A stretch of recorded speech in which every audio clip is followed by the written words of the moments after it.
আমার নিজের লেখা কবিতার একটি পাঠ করে শোনাচ্ছি।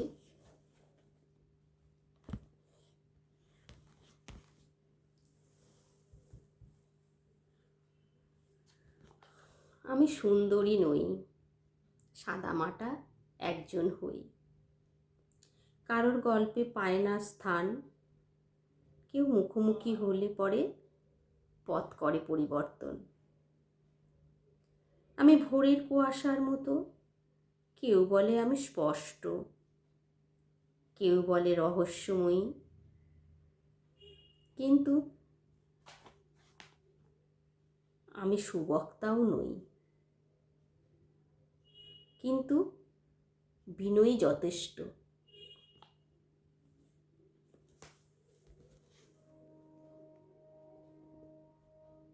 গুছিয়ে কথা বলা আমার আসে না, পরিমিত আলাপচারিতা আমার দ্বারা একদম না।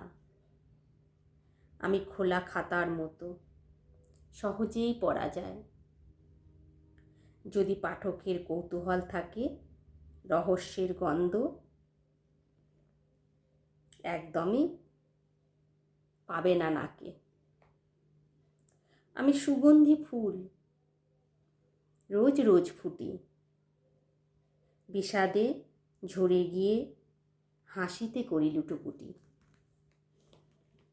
আমি কিছুটা জেদি, আবার প্রাণ খুলেও কাঁদি।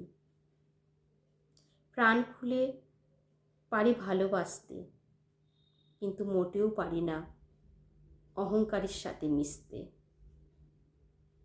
যারা স্বার্থের জন্য কাছে আসে,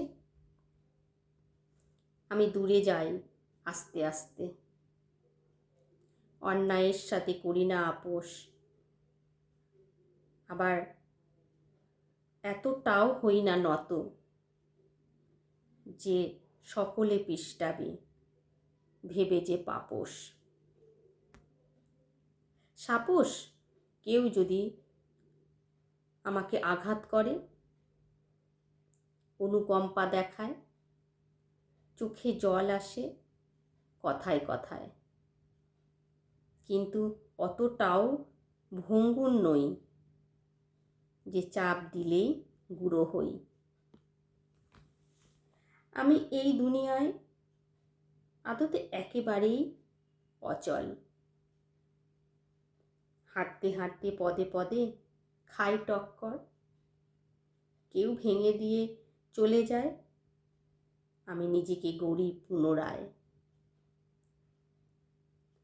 আদপে আমি ছাপোষা নারী, আধুনিকা একেবারেই নই।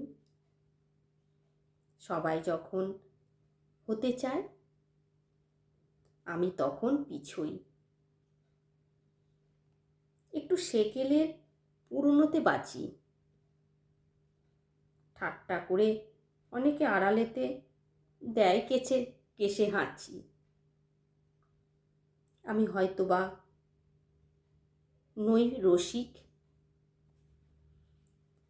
হতে পারি একটু প্রাগৈতিহাসিক, আবার না।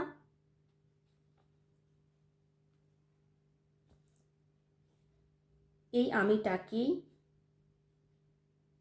একটুও বদলাতে ইচ্ছা করে না। আমি যেমন তেমনটাই থাকতে ইচ্ছা করে। নমস্কার।